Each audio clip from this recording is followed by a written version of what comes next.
नमस्कार दोस्तों, आज की वीडियो में हम बात करने वाले हैं कि प्लेवाइजर आटा चक्की मिल और पत्थर वाला आटा चक्की मिल में दोनों में क्या अंतर है, दोनों में कौन सा लेना चाहिए, प्रॉफिट क्या होगा, उस दोनों में लागत क्या होने वाला है, इन्हीं सभी चीज़ों पर हम बात करने वाले हैं वीडियो में।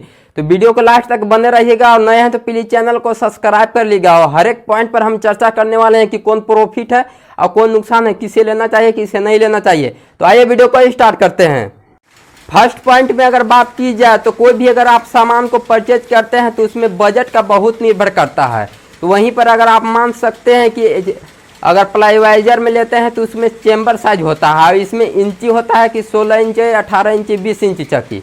तो सिंपल सा हम 16 इंच को चक्की लेते हैं और 16 साइज का चेम्बर का प्लाईवाइजर का आटा चक्की मिल लेते हैं।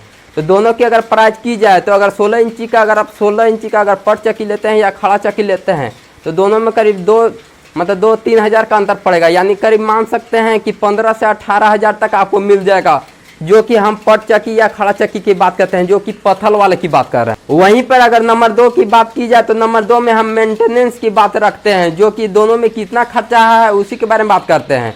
पहले आटा चक्की के बारे में हम बात करते हैं, जो कि पत्थर वाला। तो पत्थर वाला की बात की जाए तो आपको 4,000 से 5,000 रुपये के आसपास 16 इंची का आपको पत्थर लेने में लग जाएगा, जो कि आप मान सकते हैं कि अगर एक दफ़े आप लेते हैं तो आप मान सकते हैं कि 200 से 250 क्विंटल तक के आसपास आपको पीसेगा। इसके बाद आपको चक्की ख़त्म हो जाएगा। तो उसमें आपको कितना प्रॉफिट होता है वो आपको पर निर्भर करता है कि आपको वहाँ पर किस तरह से पिसाई करता है। वहीं प्लाईवाइजर की बात की जाए तो वह भी करीब मान सकते हैं कि 400 से 500 क्विंटल पीसने के बाद उसको में भी एक रड का रहता है, जो कि चेम्बर का ही रहता है, जो कि पत्थर का स्थान पर उसमें रहता है, जो कि 2000 से 2500 के आसपास में आपको खर्चा पड़ जाएगा, जो कि इसके अपेक्षा उसमें थोड़ा सा मान सकते हैं कि सस्ता है। पर उसमें यही है कि जो इसमें क्वालिटी देगा उसमें नहीं देगा। अगर बात की जाए कि महीन के, तो महीन के दोनों महीन ही देगा। इसमें थोड़ा सा यही है कि जब आप चक्की का कुटान करते हैं या सेट करते हैं तो थोड़ा सा आपको मेंटेनेंस ज़्यादा मांगता है। इस बात को आपको ध्यान में रखना पड़ेगा। पर आटा का भी आपको ध्यान में रखना पड़ेगा कि उसमें भी महीन देता है। मैंने ग्राहक से भी बात करके देखा है, जो कि मेरे गांव के बगल में ही जो कि प्लाईवाइजर आटा चक्की मिल भी चल रहा है। तो ग्राहक बहुत सारे लोगों का कहना होता है कि उसमें कुछ लोगों का कहना है होता है कि स्वाद नहीं लगता है या उसमें विटामिन जो रहता है वो ख़त्म हो जाता है। और बहुत सारे ग्राहकों का कहना होता है कि दोनों अच्छा होता है, कोई दिक्कत नहीं होता है, आटा भी अच्छा खासा देता है, रोटी फटने का भी शिकायत होता है वह भी नहीं फटता है। जो कि ग्राहक है जो कि अपनी अपनी विचार को रखते हैं, जो कि सभी ग्राहकों का अलग अलग अपना राय होता है, जो कि पर्सनल होता है। नंबर 3 की बात की जाए तो नंबर 3 में क्वालिटी की बात करते हैं। तो क्वालिटी में वो बेहतरीन मेंटेनेंस की बात अलग होता है। क्वालिटी में ये होता है कि आप इसमें कितना ग्राहक को संतुष्टि कर सकते हैं। तो इसमें अगर आटा चक्की की अगर बात की जाए, जो कि पत्थर वाला रहता है, तो इसमें थोड़ा सा सेटिंग करने में थोड़ा सा आपको प्रॉब्लम होता है अगर नए नए हैं तो। वहीं अगर आप पुराने हो जाते हैं, आप रेगुलर टाइम से चला रहे हैं, तो आपको इसको में भी सेटिंग करने में कोई दिक्कत नहीं होता है। पर वहीं अगर आप नए नए स्टार्टिंग करते हैं तो आप वो बैठा सकते हैं प्लाईवाइजर वाला, उसको भी मेंटेनेंस उतना नहीं मांगता है। वही केवल 5 महीना 6 महीने जैसा आपको पिसाई होता है उस अनुसार से आपको उसको चेम्बर का जो धार रहता है उसी को आपको चेंज करना पड़ रहा है, ब्लेड जिसे हम कहते हैं, तो वही आपको चेंज करना पड़ता है। तो वो निर्भर करता है कि आप नए अगर पुराने हैं तो आपको मज़ा पता चल गया हो कि आपको हमको कौन सा चलाना है। पर वही अगर ग्राहक अगर पसंद पड़ता है प्लाईवाइजर वाला तो वह भी आप बैठा सकते हैं, क्योंकि स्टार्टिंग में उसका खर्चा थोड़ा सा ज़्यादा पड़ता है, पर लंबे टाइम तक वह भी आप यूज कर सकते हैं। पर उसमें अगर ताकत की बात की जाए कि आपको कितना ज़्यादा लगता है, तो वहीं पर अगर आप मान सकते हैं कि 16 इंची अगर आप चक्की को अगर चलाते हैं तो 5 HP या 7.5 HP मतलब मोटर से आप चला सकते हैं, कोई दिक्कत नहीं है। पर वहीं पर अगर आप मान सकते हैं 16 इंची का चेम्बर वाला जो प्लाईवाइजर रहता है उसको में आपको 10 HP मोटर से आप चलाना पड़ेगा, क्योंकि अगर आप कम चलाइएगा तो दोनों में माल बहुत कम देता है। क्योंकि कैपेसिटी की बात की जाए तो आप मान सकते हैं 16 इंची को अगर आप चलाते हैं तो 70 से 80 kg के आसपास आपको कैपेसिटी देता है।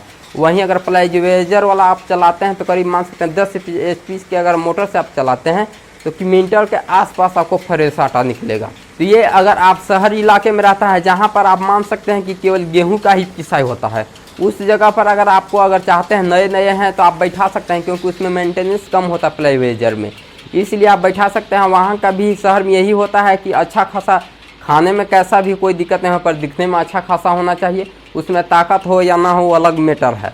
पर वहीं पर अगर आप देहात में रहते तो ये बात नहीं होता है। यहाँ पर क्या होता है कि आप अगर आप प्लाईवाइजर बैठाते हैं तो इसमें क्या होता है कि कभी मान सकते हैं कि दलिया दरड़ना होता है, या आप मान सकते हैं कि केवल गेहूं किसान अगर रहता देहात में तो कोई दिक्कत नहीं था, पर यहाँ पर बहुत तरह का काम हो जाता है।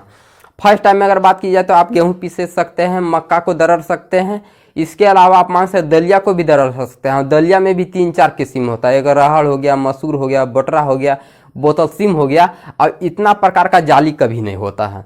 एक मान सकते हैं कि 5 से 6 नंबर तक उसमें भी जाली होता है। तो हम मान सकते हैं कि दाल तो उसमें दरड़ना संभव ही नहीं है। मान सकते हैं कि कभी मसूर का दाल दरड़ है, इसके बाद फिर पता चला कि बोतल सिम का आ गया बड़ा बड़ा दाना वाला, तो उसमें तो संभव नहीं है। इसमें तो प्रेशर वाला सिस्टम रहता है कि आप जितना प्रेशर बांधिएगा उतना पर ही चलता है। वहीं पर अगर उसमें अगर बात की जाए तो वो केवल शहर के इलाके के लिए बेहतरीन है। वहीं अगर देहात में भी अगर बैठाते हैं तो आपको डबल चक्की रखना पड़ेगा, क्योंकि बार बार आपको जाली तो चेंज नहीं करना पड़ेगा। मान सकते हैं कि अभी आटा पीस रहे हैं, इसके बाद कभी कभी पता चलता है कि 4 किलो मकई को दरड़ना है, इसके बाद पता चलता है कि दाल को दरड़ना है, और उतना टाइम तो आपको दिन भर तो जाली चेंज करने में लग जाएगा। इसीलिए अगर आप देहात में भी बैठाने पर ना अगर आप चाहते हैं तो डबल चक्की बैठाना पड़ेगा, क्योंकि आप डबल बैठाइएगा तभी मान सकते हैं कि एगो में केवल गेहूं का पिसाई कीजिएगा, और सेकेंड अगर दूसरा चक्की जो पत्थल वाला है उसमें टोटल काम आप दाल दरिया जो भी काम होता है वो आप टोटल किस्म का काम आप निपटा सकते हैं। वहीं पर अगर नंबर 4 की बात की जाए कि बेहतर कौन है, लेना कौन सा चाहिए, तो आप पर डिपेंड पड़ता है कि दोनों को मैंने एक डिस्क्रिप्शन में दोनों अंतरा बता दिया कि किसमें क्या दिक्कत होता है, क्या प्रॉफिट होता है। इसमें आप पर राय बनता है कि आपको कौन सा लेना चाहिए। वहीं पर अगर आप चाहिएगा कि पंप से अगर आप प्लेवेजर वाला चलाने के लिए तो वह भी चल सकता है, पर उसमें क्या है कि जब पुली को आपको चेंज करना पड़ेगा। नहीं तो अधिकतम तो जहाँ तक सिस्टम रहता है मोटर के साथ में ही सिस्टम रहता है। अगर लाइन का अगर आपको पास सुविधा है तो उसी से चलाना चाहिए, क्योंकि अभी के टाइम में डीजल का भी काफ़ी महंगाई हो गया है। तो हो सकता है कि अगर आप लाइन कनेक्शन लेते हैं तो 70-80 हज़ार रुपये आपको कनेक्शन लेने में भी लग जाएगा। आप चाहे जहाँ भी रहिए, क्योंकि कनेक्शन का भी खर्चा बहुत ज़्यादा हो गया है। वहीं पर अगर आप चाहिएगा तो सोलर सिस्टम का भी एक आ चुका है, जो कि अगर सोलर सिस्टम लगाते हैं तो स्टार्टिंग में तो खर्चा पड़ेगा बहुत ज़्यादा, पर इसके बाद आपको प्रॉफिट होगा। तो ये आप पर डिपेंड करता है। अगर वीडियो अगर पसंद पड़ता है तो वीडियो को लाइक करें, और नए हैं तो प्लीज़ चैनल को सब्सक्राइब करें।